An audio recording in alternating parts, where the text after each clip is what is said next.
30 years ago, Mary Arnold Forster fell in love with Scotland. Now she's left London to live and work over the sea in Skye. Inspired by the designs of a fellow architect in Nova Scotia, New Scotland, she's building a house that will have spectacular views.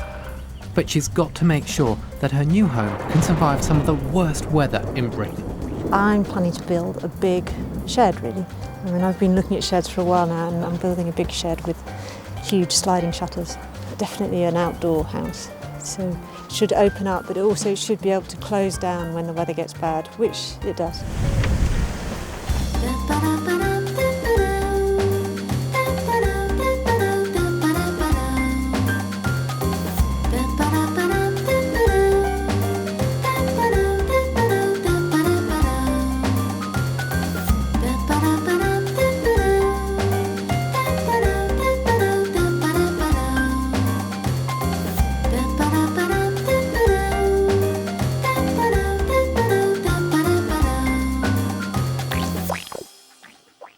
As a child, Mary Arnold Forster spent her summers in Scotland. She dreamed of building a house here, and now she's doing just that in one of the most beautiful parts of the British Isles.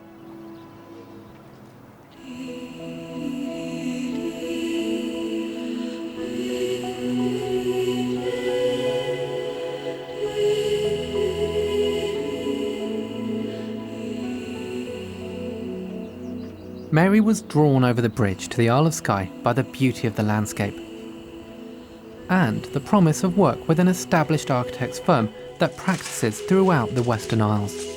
She built herself a tiny house, but she had her eye on the land on the other side of the road. Mary, this is an incredible sight. I mean, like 1 in a million. How did you feel when you first saw it? It's got the qualities that I love. I love to see the mountains and the sea together. They're two things are important to me, and the hills just drop straight into the sea here. This is the Coolin Ridge going straight in there. We can see Rum, Canna, and beyond Canna you can see Barrow on a really clear day. That's the southern tip of the Western Isles. And then this is the Elgol Peninsula, and there are a few houses, so some light, some contact with the human race over there. At least a little. A little. And then down there is one of my favourite sheds and a great inspiration to me. Really? And then these are the other big mountains in Blav, and at the end there, which is a hill I must have climbed 10 times, so yeah, a great mountain. Mary bought her plot for £25,000. She's planning to spend a further £180,000 to create a home, not only for her, but for all the nieces and nephews and cousins who she hopes will come up from London for school holidays. What are you planning to build here? I'm planning to build a big shed, really. I mean, I've been looking at sheds for a while now, and just in terms of the aesthetics and the function, they work. I'm building a big shed with huge sliding shutters on the front. I'm planning to do a fair amount of work with renewables, so it'll be heated by solar panels and a heat pump and a wood burner and eventually a mini turbine. But essentially, it's a house that I hope people come and stay. So I'm building a 4-bedroom house. Really? With a huge kitchen, tiny guest rooms. I don't want people in the rooms, I want them out in the kitchen. Huge kitchen, which is what everyone... So a 4-bedroom house for yourself? Yeah. So it's actually going to be a very sociable place? Yeah. I'm not a solitary person, there's absolutely no doubt about that. So people do come and stay, and I want them to come more. But I need to build a second shed full of bikes and kayaks and things. And That's things to phase play 2. with. Yeah. And a boat. So that's all going to come. So kind of interacting with the landscape is really important. Yeah, I mean, people come in and go, and I don't really mind if they're muddy, and they're going to have an outdoor shower. That's important, because if you swim in the wetsuit, you come up here and just get rid of it and get in. So yeah, definitely an outdoor house. So it should open up, but it also should be able to close down when the weather gets bad, which it does. Yeah, because it does feel exposed here. It is exposed. You get the full face of the southwesterlies straight on the front of the house, yeah. But it's got to be a house that I can live in alone happily, not too big. And also, but it expands happily to take in lots of people. That's really what it's about, I hope.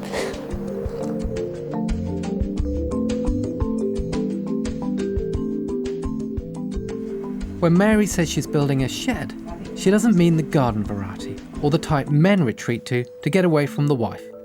No, She's fascinated by the corrugated sheds that appear all over the Hebrides and in Nova Scotia, New Scotland, where their familiar shape has been adapted by the architect Brian Mackay Lyons to make hilltop houses that interiors magazines rave about. And you can see why. Seeing these buildings for real is on Mary's list of things to make and do. She has already met Brian at a lecture in Edinburgh, but for the moment she's too busy putting the finishing touches to her own design to think about crossing the Atlantic.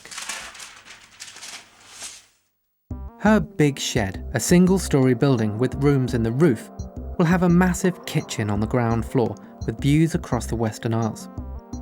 Because they face the weather, the huge glass windows will have storm shutters on the outside. There will be 3 guest bedrooms downstairs, and upstairs will be a lounge with a picture window on the view, and Mary's own bedroom with bathroom en suite. The whole building will be clad to look like the kind of corrugated shed you find all over Scotland, but particularly here in the Hebrides. And it will be hung on a steel frame which arrives at the end of March. With it comes a team of builders from Poland. Mary has contracted them to build a new house in 6 months, and she's expecting them to keep to time, not least because they're prepared to work 6, sometimes 7 days a week. There are 3 main challenges involved in building in Scotland. First, the weather. The arrival of the frame was delayed by a month. On its original delivery date, the site looked like this, and the lorry simply wouldn't have been able to get in the gate. Second, the planners. There are all sorts of restrictions, and there's a long negotiation with the planner. Certainly he likes everything tucked low into the landscape, and I have no argument with that particularly. So I spent a lot of time drawing sections and making sure it was tucked low. Also, he had height restrictions on the building and material restrictions, though his instinct is not to let through timber or corrugated sheds. Sheds to him isn't a house. The third challenge is to get all the materials you need for a new house to a site which is 6 hours drive from Glasgow, 2 from Inverness. There's a strong sense here that you're living on the edge of civilization. Of course, that's what drew Mary here in the first place, but being at the end of the line makes good project management more essential than it might be elsewhere. No nipping down to the local builder's merchant for an extra plank of wood. Scotland has a special feel. It's not to everyone's taste. It can take an age to get from place to place, and logistically, getting building materials to site can be a real nightmare. But with views like this, I don't think Mary would really want to live anywhere else. Beats catching the 609 to Paddington, doesn't it?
On the Isle of Skye, architect Mary Arnold Forster is building a home that will have spectacular views across the Western Isles. On a plot she bought for £25,000, she is creating a shed, which the planners have insisted must be partly sunk into the landscape. I think they're a bit suspicious of a woman from London who wants to live in a shed, but this is a shed within which will be a modern home. It's May, 6 weeks after the steel frame arrived on site.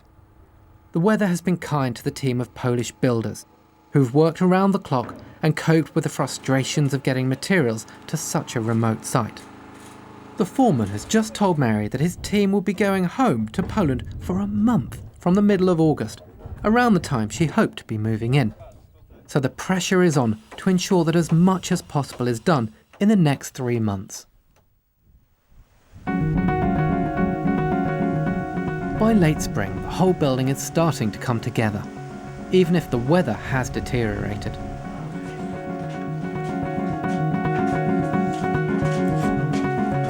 The stove arrives, a reminder that it gets incredibly cold here in the winter. Mary has had to design a house that will be cosy when it needs to be, but also capable of being opened up to the elements on fine days. These are all the sorts of things that never occurred to her when she was practicing as an architect in London. But there are compensations, among them meeting real craftsmen practicing skills that have long died out elsewhere. So Oliver, I brought you to meet Stuart. He's a fantastic furniture maker, and he's going to put the finishing touches to the house, or picking out certain bits in oak. We're going to slightly bleach the oak. There are doors and things and an H-frame for the kitchen, but the centrepiece is going to be the table that goes in the centre of that big room. So how does it normally work between you two? Does Mary come to you with a very fixed set of drawings, or do you just kind of work it out together? She's usually got a very fixed idea of what she wants, so she's quite pernickety, Mary. And she does love her details, doesn't she? She's very keen on detail, yes. So does that produce sort of arguments between you two, or you just kind of bash it out together? We'll work it out somehow. Yeah, he's really good on sizes, but I mean, I draw it and then we draw it again, and then he makes it. It's fantastic. And you're after table at the moment? Yeah, table. Yeah. So we're looking at a really simple refectory table. I think we need, I don't know what you think, but if you've got that, if we're using that 2-inch, then we can use... We'll get about 40 mil, something like that. So we'll get 40 out of it, and make sure that, about the grain going different ways. Yeah. And then simple, solid. Who would be an architect in London when you could practice in this landscape instead? Mary spends her days travelling around the Western Isles, dealing with clients who own some of the best plots in the country. It's a hard life. In the summer, the travelling is fantastic. I take my bike or I take my wetsuit and things, and it's all fine. But in winter it can be a bit tough, I find there are a lot of people who want a touch of wilderness. They have busy lives somewhere else, and there's this mysterious group of people who've retired early, and you're not allowed to ask them what they do, so they're a bit odd. But all sorts of people. I mean, I'd say we have, at any one time, we have 10 to 20 jobs on site, and the same in production. So if we're prepared to travel, there's plenty of work.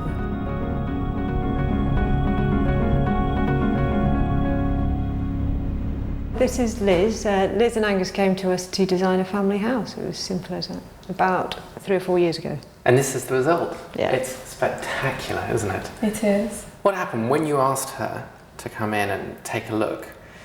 Did you ever even see this site as a possibility? No, not in the beginning. We had a site at the top of the croft and we were going to build up there. But Mary came down with her welly boots on, said, has to be right down here, right at the shore. And thankfully, planning department rejected the top of the croft, and we automatically just built it here.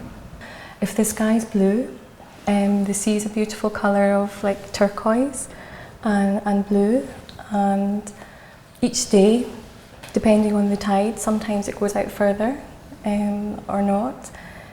It just looks different, and it's just so nice. I like this green as well. And relaxing to look out and just watch the... It's hard to articulate about living by the sea, but it's really beguiling, isn't it? It is, it's lovely. Do you think your view of modern architecture has changed? Because if a building can be this good and this exciting and this freeing for your life and your family, Yes.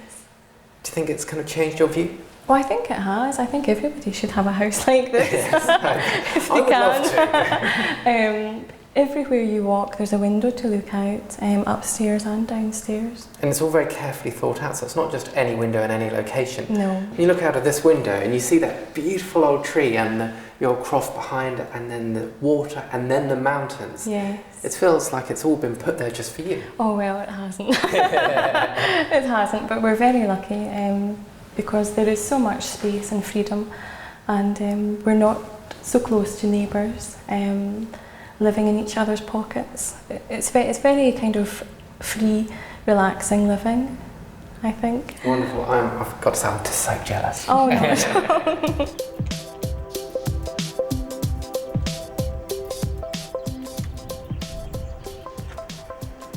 It's June, and Mary's new house is basking in Scottish sunshine. While the rest of the country is being rained on, Scotland is experiencing one of its best months of the year. Although the roof tiles aren't on yet, and the building is waiting for its distinctive black cladding, it's recognisable as Mary's dream.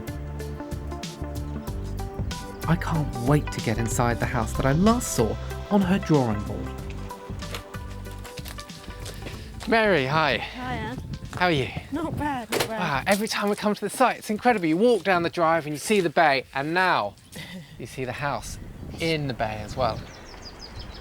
Well, let's have a look inside then. Yeah, we can go through the comedy oversized door here. It is very big, isn't it? Why was that?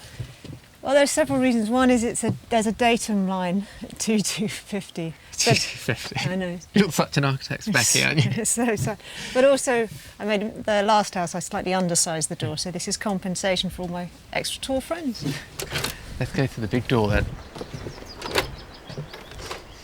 Now that big door is going to be heavy in the wind, isn't it? Yeah, it's only heavy if these windows are open and the wind whips through. Right, It's right. quite easy way of cleaning the house, just open all the windows, let the wind go. So the stubwork's all in, and it's really started to define all the spaces. So That's- it's yeah. quite a good-sized lobby. Yeah, it's good to feel it. It's got extraordinary height to it, Yeah. but no, it does its job.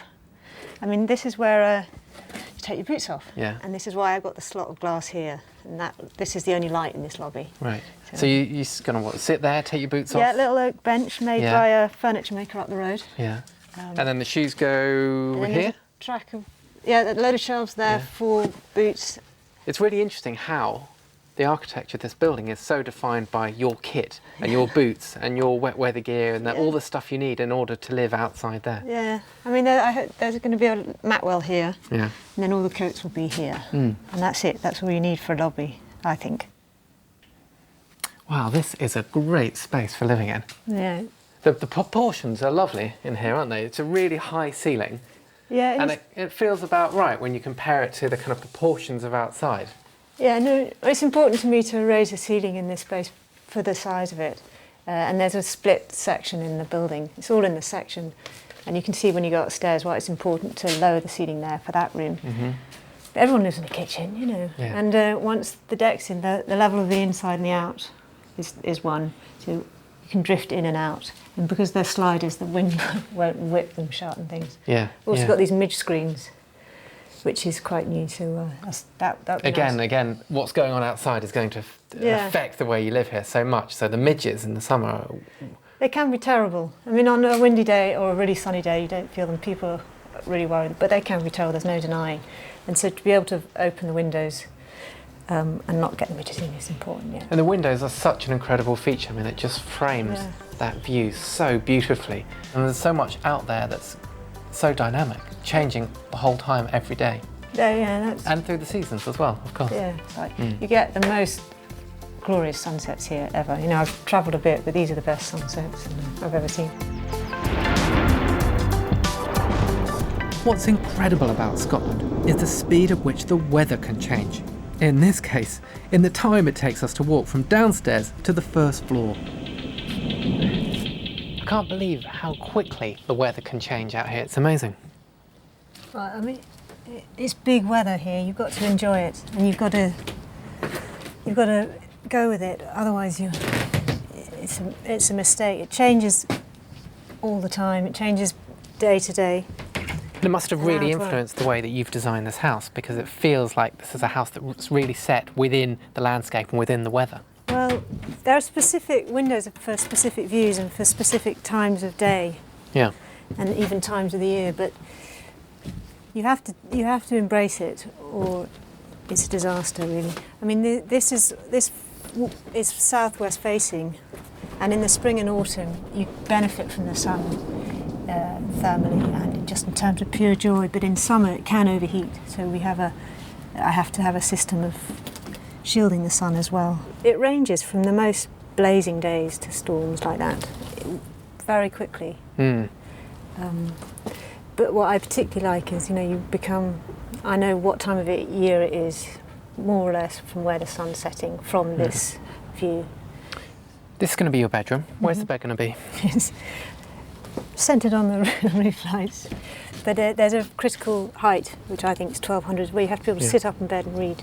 So the wall is set at 1200. So your bed's going to be there. Then you're going to be looking straight out Yeah. onto that incredible view, Yeah. watching the sun. Yeah. Or the stars, or the rain. Or stars. Or the storm. And what else is going to be up here? There's nothing else in this room, just a floor and walls. And there's some storage behind the bed. But you have to circulate along the centre of the plan here. So there are wardrobes here and here, storage anyway, and then beyond that, a bathroom with a shower right in that window. You've got it all carefully planned out. Well, inch by inch. Well, no, it's just, I think sometimes you just create spaces for space's sake, and if you're pretty rigorous about what happens in what space, you don't need a big house, actually. You see plenty of houses where they just have space for space's sake, and I don't want to build a house. I want it to be on a scale that's familiar to this landscape, and I have no desire to be in the biggest house in the community. It's not. I'm not interested in that. And the proportion and form and sighting are really critical to me. So I want it tucked down and modest and low, but be a surprise.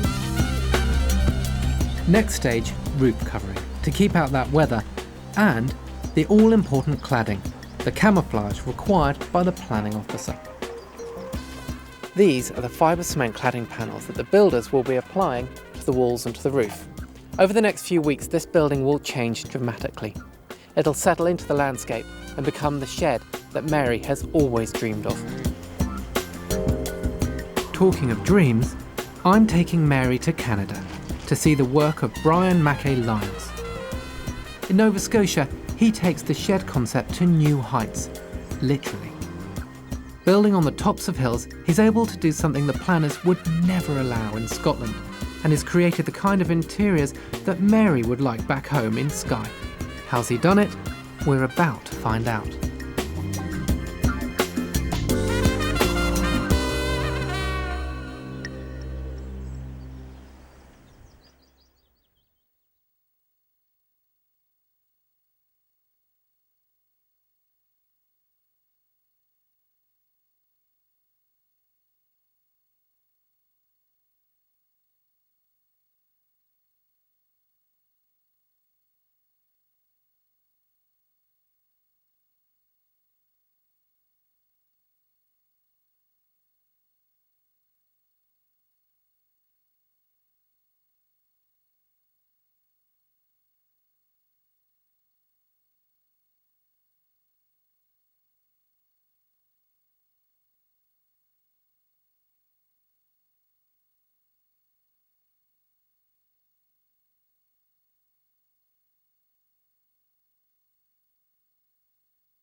In Scotland, on the Isle of Skye, Mary Arnold Forster is building a house for herself and for all the nieces, nephews and cousins she hopes will visit during the school holidays. This London architect fell in love with Scotland as a child, and her dream of creating a new home here is being realised on a plot overlooking the Western Isles. By mid-June, the house is ready to receive its roof tiles and its external cladding, which will dramatically change its appearance in the landscape. You have dreadful winters up here, but the summer brings long days. How's the house going? Well, the daylight means that there's all sorts of things going on at all times of the day. That's good. They're working really hard, long hours, and there's the delivery problems continue, but there's nothing seriously going wrong. I'm managing it, so I can blame myself. Fantastic, and yeah, I'm a bit distracted by sailing and kayaking and so on, but it's all fine. What about the unpredictable weather? Has it been good to you? Well, as long as they get a dry site quite quickly, they can move in and out. I mean, that's one of the good things about timber frame or portal frame in this case, is that we get a dry site quickly so that they can move in and out. If we were doing block or masonry construction, you have to time it better within the year. But the guys work all year. They need to earn a living, so this kind of construction helps. All architects have their heroes. In Mary's case, it's a man whose work is to be found 3,000 miles west in Nova Scotia, settled in 1629 as New Scotland. We're about to find out that here, on the Canadian coast, an hour south of Halifax, there's a meeting of minds and strong links with Scotland itself. In a countryside bitterly fought over by the French and the English for its fertile land and strategic position alongside the Atlantic Ocean, there are opportunities for building in a way that Mary can only dream of. Why have you brought me to a hillside in the middle of Nova Scotia? Oh, Oliver, bear with me, it's worth the wait. I want you to see the work of Brian Mackay-Lyons, who I've admired for a long time. Really? Better be worth it.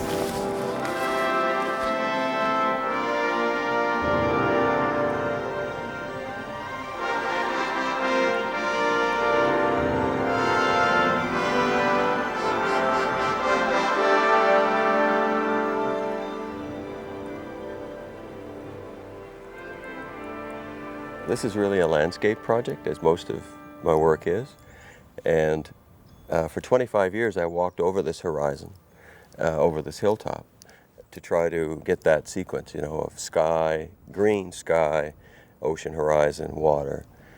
And so I tried to replicate that experience in the design of the house. So the house is really an obstacle that makes you pass through it to get that experience of the hilltop. So the framing of the view is really critical here, then. Yes. In fact, all of the projects you'll see are really designed as landscape cameras. This is the big deal, the without view. Right? Just, that works, and then you're revealing it and it's all just becomes this wide horizontal view. That's beautifully done, really beautiful. So the house is a camera, really. Yeah. For framing views. Framing views and making people understand the landscape more clearly. Enhancing people's understanding of it. Brian Mackay-Lyons is an experienced practitioner whose work has been acclaimed worldwide. Of course, he has the landscape to play with and clients that most architects can only fantasize about. But it's Brian's skills that pull all the ingredients together to create a collection of homes that must be among the most impressive in North America. Brian is a bit of a guru. He runs a summer school where students add to a ghost village built on the site of an old settlement that he found on his family's land and learn new design skills from the master himself.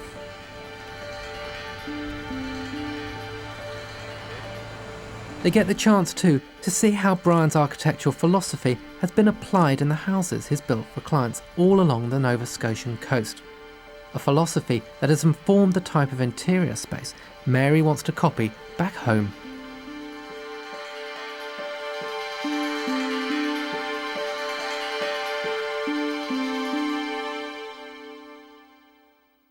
There's a wonderful sense of place and space about these buildings.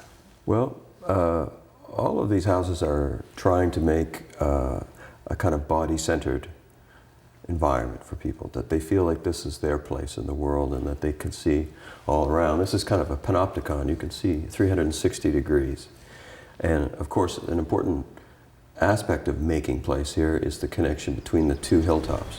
The house has been pulled apart, and two pieces of the house are on two different hilltops 500 feet apart, perfectly aligned. And so the idea is that a place is made between the two pieces, a very pretentious gesture, really, to make a 500-foot long house with modest means, you know.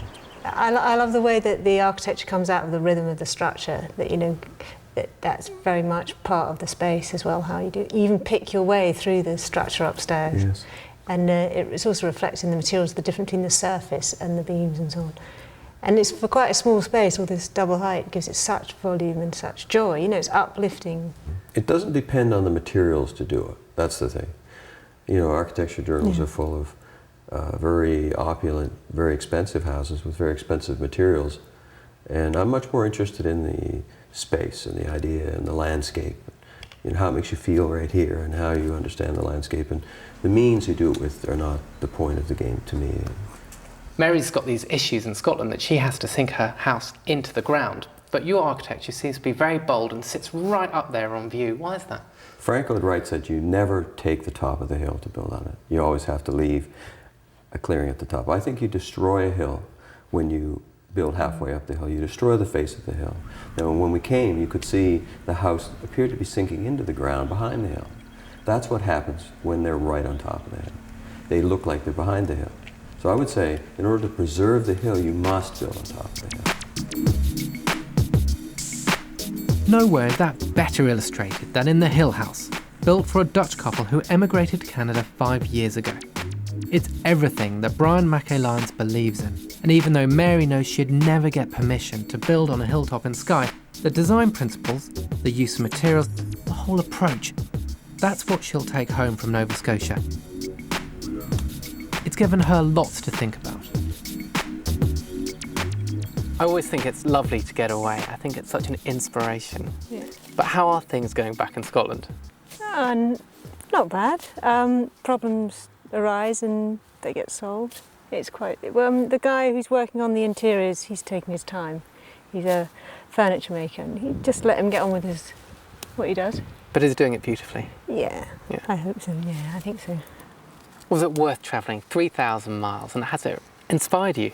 Oh, come on, yeah, it's been fantastic. I've had a really amazing day. I mean, meeting Brian again, but meeting him and seeing him talk through his work has been really inspirational and quite moving, to be honest.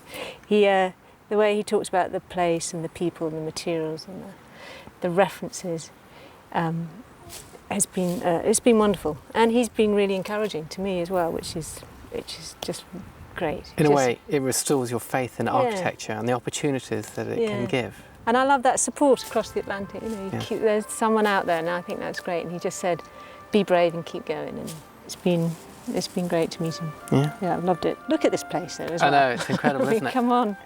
So, are you okay about me bringing you here? Well, yes. Now you mention it, thank you very much for bringing me here. I'm totally inspired. I'm quite set to go home and design my own super barn once I get there. Yeah, join us. Yes.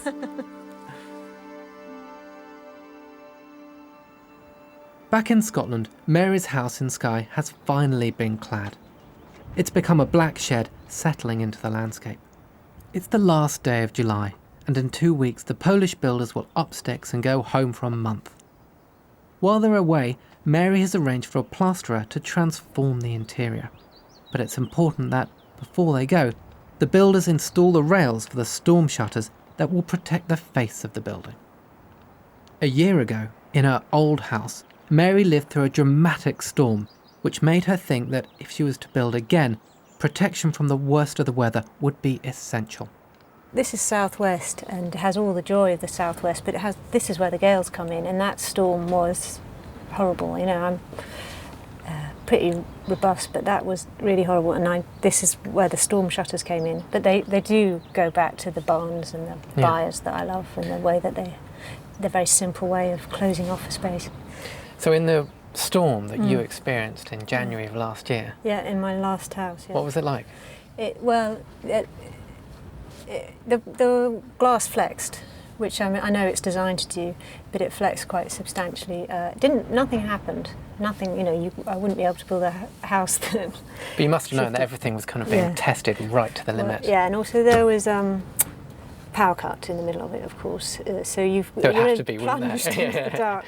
What was really nice is everyone phoned me, so I got this fantastic load of sitting with the candles with the phone. Yeah. That was nice. But it's a serious weather. No sign of that serious weather in the first 2 weeks of August, thank goodness.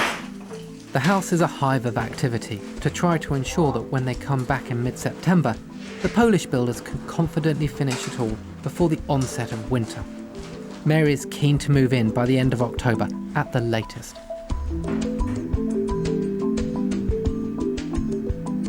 She's nervous about halting the project in such a dramatic way, and at a critical time in the middle of summer. But there's nothing she can do about it. She'll just have to be patient. At least most of the services are installed.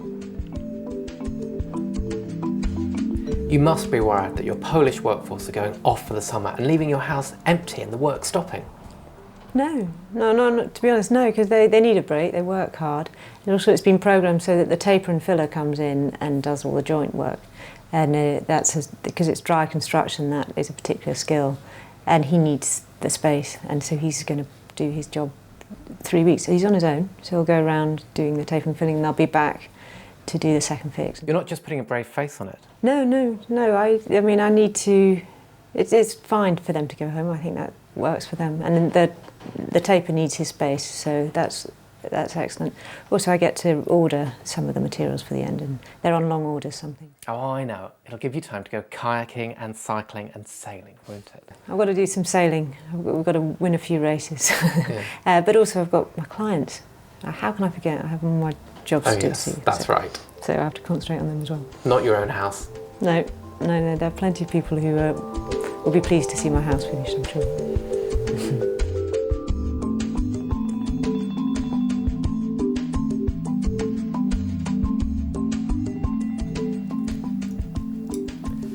There's something very romantic about Scotland in the winter. That is, of course, unless you're building your own house here. Mary's frame arrived at the end of March. By August, she was hoping to move in. Instead, she found herself waving goodbye to the Polish builders as they downed tools and headed home for their annual holidays. By mid-September, when they arrived back, the project suffered from the types of delays that bug most self-builds. Delays in deliveries of the wrong materials, even the plumber falling ill. Now it's December, 10 days before Christmas. The Polish builders finish work today. Tomorrow, as they head home to Warsaw, Mary will be alone at last, in the house she designed for herself in one of the remotest parts of the British Isles.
You know, this is an emotional moment. Emotional because of all the houses in this series, this has been the most difficult to get to. Every time I come here, it's a 2-day trek. Because of all the effort and energy we spent in trying to cover this project, I'm willing it to turn out well. But something tells me that whatever the weather in this unpredictable place, Mary's house will be a success.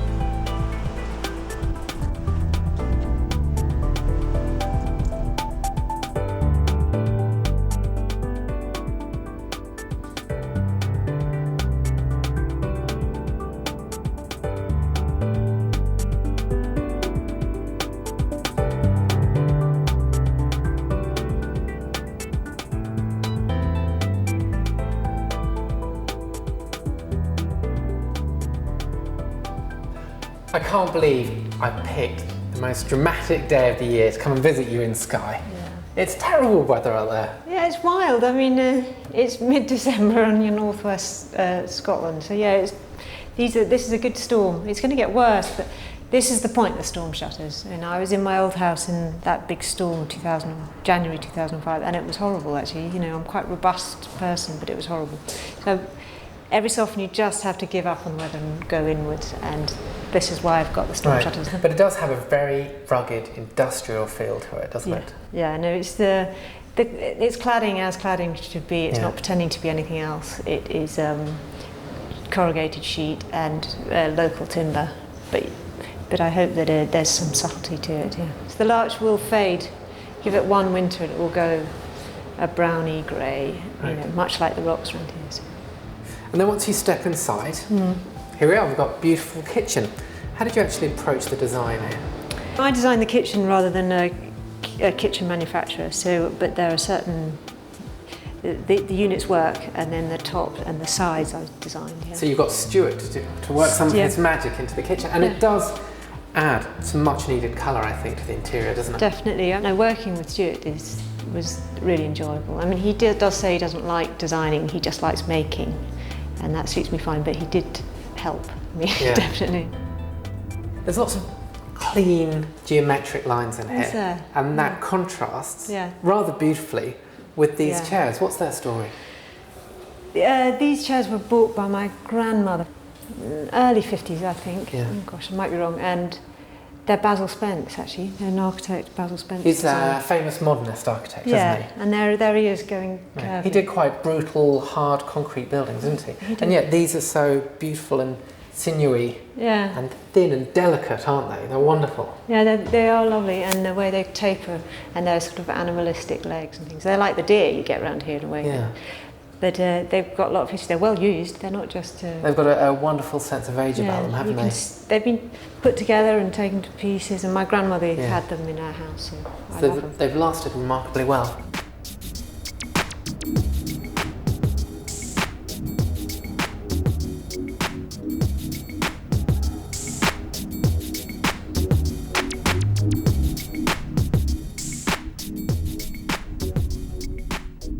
This is a soft house that settles down into the landscape.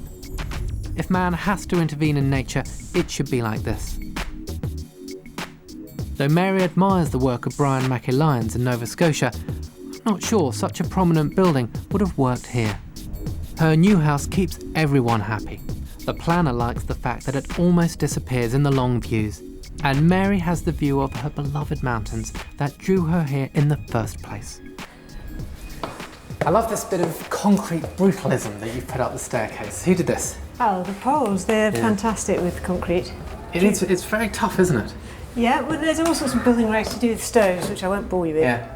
But, so it's functional. I like it. I like materials to be about what they want to be. I like them to be honest to themselves. And I like the way you've actually put little niches for all your books everywhere. Yeah, I mean, that went through a few versions, I must say. But yeah, that's where I just left it. Adds a bit of colour here and there. You might see some knickknacks one day on there, who knows? Eventually. Yes. Once you really settle in. That window is stunning, isn't it? Yeah. It really is beautiful. I wanted it flush, glazed. so that you just concentrate on the view. It works really well. There's no glazing bars or architraves or anything around it. No. You know what it almost needs? Great big windscreen wiper, going backwards and forwards. Keep that view clear.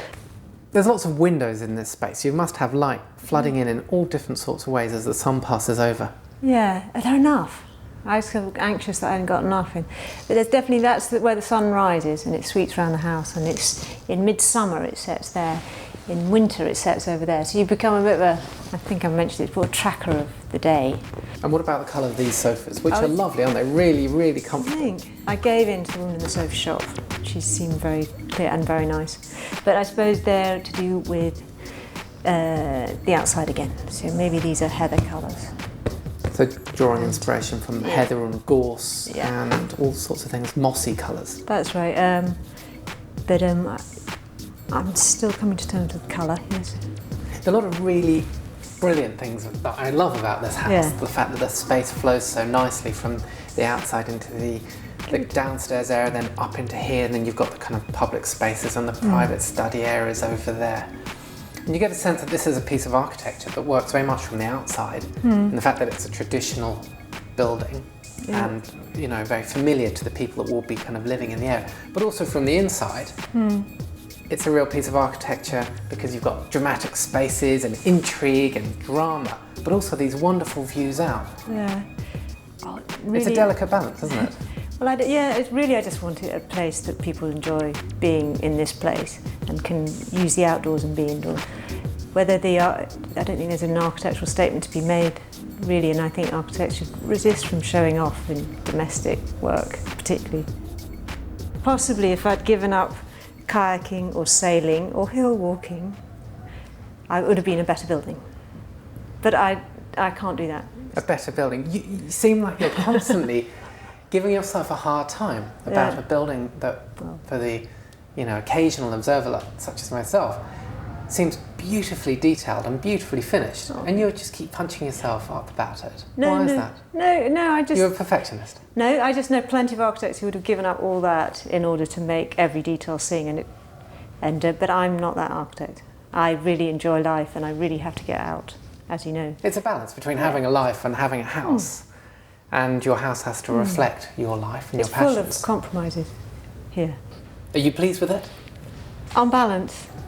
Yes. Yes, I suppose, yeah. And you're going to enjoy it for many years to come. Absolutely, and I hope you all come back.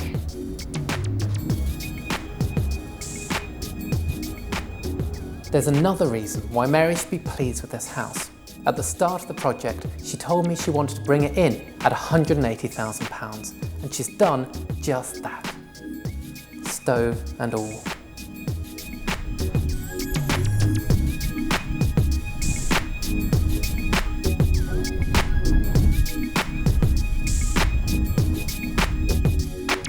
Mary has put so much of herself into this house. Like the best architects, she's responded to her surroundings. The Isle of Skye is a place which stirs the emotions, and this site, above all others, deserves a building which fits in. Mary's given her adopted island a house which can trace its roots back to the fishermen's sheds of Scotland and New Scotland, Nova Scotia. In a place which sometimes feels as if it's on the edge of the earth, she's created a dream home and done it against all the odds. Now that's something to celebrate.